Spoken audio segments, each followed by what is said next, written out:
कैसे आई हो आई छठ के त्योहार छुट्टी मिलत नहीं खे यार बड़े भोरे गाँव में देवर टेंशन ले लू तू बेकार। आसू चली ना बहाना तोहरा आवे के पड़ी, आसू चली ना बहाना तोहरा आवे के पड़ी। पिया आइबा ना ता आंगना में कोसी के भारी, पिया आइबा ना ता आंगना में कोसी के भारी।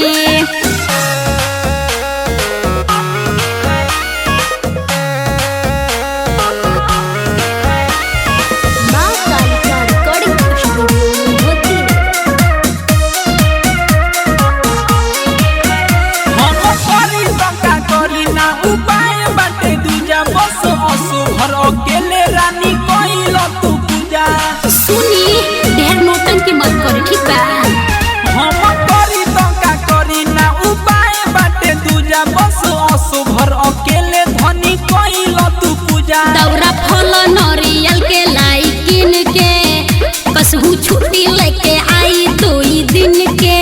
तो कैसे चौमुख काला साहा दिया न जली, तो कैसे चौमुख काला साहा दिया न जली।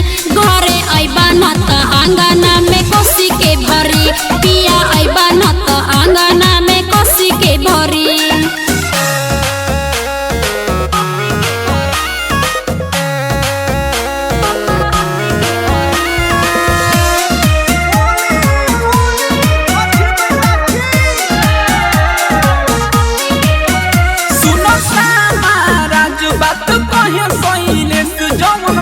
तारू मन तुहे छठी मैया देश। जय हो छठी मैया जय हो।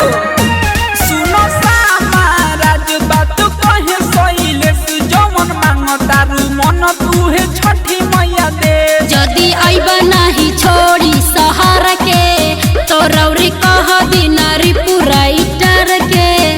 हमरा कुछ ना बुझत बा अकेले का करे, हमरा कुछ ना बुझत बा अकेले का करे।